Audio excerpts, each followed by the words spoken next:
Amigas y amigos, ¿cómo están? Me da mucho gusto saludarles. En esta ocasión, para darle seguimiento a este asunto del oscuro personaje que es Epigmenio Ibarra. Y en este sentido, he recibido dos comentarios de personas que estuvieron ahí cerca en esa coyuntura, que me cuentan cosas relevantes y que quiero compartir con ustedes. Una de ellas es un escrito de Hugo Morales Galván, amigo, colega periodista y comunicador, que dice así: acabo de escuchar el texto de Conchita con tus aportaciones. Conchita es mi mamá. Efectivamente, se ha hablado de la traición de Epigmenio Ibarra. Aún falta por contar detalles de en qué consistió. Se dice que tendió una trampa o sea, al subcomandante Marcos, para que fuera capturado el 9 de febrero del 95. Tengo esa versión. Estuve frente al equipo de comunicación de la PGR con el apoyo del Ejército y la Fuerza Aérea. Llegamos a Guadalupe Tepeyac, el Aguascalientes zapatista. Iba con un grupo de periodistas nacionales y extranjeros.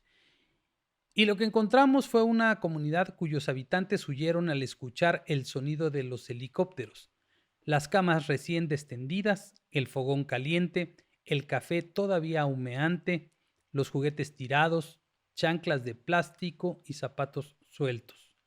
Era notorio que los habitantes huyeron con lo que tenían al percatarse de la llegada del ejército. Se supone ese fue el pretexto, que era la PGR la que encabezaba el operativo desde la noche anterior y durante la madrugada para detener al delincuente Marcos. ¿Se acuerdan? Algunos de ustedes deben acordarse que la PGR, al mando del entonces procurador panista que había llevado Cedillo, que era Lozano Gracia, presentó una foto de quien presuntamente era el subcomandante Marcos, llamándolo Rafael Sebastián Guillén Vicente, y le superponían una mica con un pasamontañas y se la quitaban, y efectivamente se parecía a Marcos. Un tiempo después, yo personalmente, allá en la selva, le pregunté a Marcos si él era Rafael Guillén Vicente y no me quiso contestar. Pero mientras eran cientos de elementos militares y decenas de carros de combate y jeeps, solo había un agente del Ministerio Público Federal al que también sacaron de su oficina en Tuxtla Gutiérrez para ir encabezando el operativo, y no alcanzó a tomar ni una chamarra. Con camisa de manga corta, estaba aislado en el lugar, con cara de susto que no podía con ella. Me acerqué y me identifiqué. Le pregunté que cómo estaba y me dijo que bien, con un poco de frío. Se supone que tú vienes encabezando el operativo, le dije. Tú eres el representante de la PGR de Antonio Lozano Gracia. Eso me dijeron, respondió. ¿Y por qué no estás allá? Ahí donde estaban las tropas que entraban y salían de las casuchas y se concentraban ufanas, pero también decepcionadas porque Marcos se les había pelado. No lo lograron capturar, huyó poco antes. El Ministerio Público Federal apenas sonrió ante mi pregunta y dijo: me dijeron que me quedara aquí y no me moviera. Y efectivamente estaba ahí en posición de firmes, sin moverse, como se lo ordenaron los militares. Tuve la versión también de que con el pretexto de una entrevista para sus desconocidos patrones internacionales, Epigmenio Ibarra había citado en ese lugar al subcomandante Marcos, pero Epigmenio no llegó. A cambio, sí llegaron las tropas. Y Marcos se percató de la trampa y la traición y alcanzó a huir. No he hallado documentalmente más datos, salvo la versión que conocí y he conocido en el tiempo y con tu lectura. Conchita me acaba de recordar, dice Hugo. Era yo el director de prensa extranjera y medios de provincia de la PGR. A esto le contesta Manuel Cisneros. Y Manuel Cisneros dice: yo era subteniente de artillería en El Sabino. El Sabino es una base militar que está en Berriozábal, Chiapas, cerca de Tuxtla Gutiérrez. Estaba comisionado en la S2, que es inteligencia de la séptima región militar, que es la que le toca a Chiapas, que tiene sede en Tuxtla Gutiérrez. Nunca tuve acceso a la documentación porque era de carácter ultra confidencial, pero en los pasillos se oía el rumor de que alguien le había dado el pitazo a Guillén Vicente del operativo y que el cineasta había fallado. 26 años después, voy cayendo en cuenta de quién era el cineasta. Esto se refiere a Epigmenio Ibarra. Ahora déjenme contarles otra cosa. La versión que nosotros teníamos, mi papá en esa ocasión, una vez que el CEL fue proclamado por los zapatistas como el gobernador rebelde de Chiapas, que era el gobernador de los zapatistas, propiamente porque le dieron este bastón de mando simbólico al considerarlo los zapatistas y las comunidades indígenas que lo apoyaron un gobernador para ellos, pues un gobernador simbólico para ellos.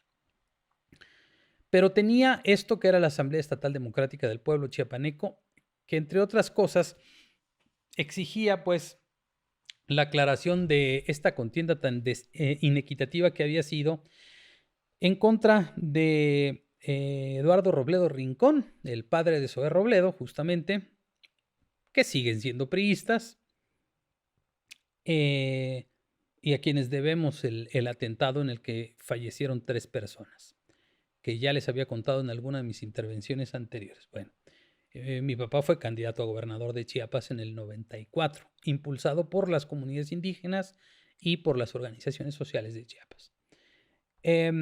Entonces, este movimiento lo que trataba era de que Eduardo Robledo no tomara posesión. Finalmente, Eduardo Robledo tomó posesión el 8 de diciembre del 94. Mi papá también tomó posesión como gobernador rebelde y gobernador de los zapatistas ahí en la plaza central de Tuxtla Gutiérrez, mientras Eduardo Robledo lo hizo en el Poliforum, a las afueras de Tuxtla Gutiérrez. Habían 4 personajes que eran indeseables para el gobierno federal, que encabezaba Ernesto Zedillo y cuyo secretario de Gobernación era Esteban Moctezuma Barragán, hoy cuatrotero también, y quien está ahora como embajador de México en Estados Unidos, que fue secretario de Educación. Esteban Moctezuma hablaba con mi papá y trataba de desactivar en parte esta efervescencia social que había por la inconformidad de que Eduardo Robledo hubiera sido electo de una manera tan tramposa para la gubernatura de Chiapas. Entonces, ese era uno de los personajes, digamos, a los que se le acusaba de estar alborotando el Estado. El otro era el obispo Samuel Ruiz García, del que pidieron su destitución y remoción de Chiapas directo al Vaticano. El tercero era obviamente el subcomandante Marcos, por rebelde y por levantado en armas. Y el otro era Eduardo Robledo Rincón, porque pues su gubernatura pues no tenía rumbo y tenía el Estado pues levantado en contra suya. Al único que pudieron tumbar fue a Eduardo Robledo Rincón. Finalmente se fue ese 9 de febrero. Ese 9 de febrero libraron una orden de aprehensión en contra del subcomandante Marcos y muchos de los zapatistas. Les decía, pidieron la remoción de Samuel Ruiz. A mi papá le levantaron una orden de aprehensión por un evento que ocurrió en el municipio de Chicomucelo. Lo acusaron pues de que él había sido autor intelectual de un desmadre que hubo en el municipio de Chicomucelo, del que obviamente no tenía absolutamente nada que ver.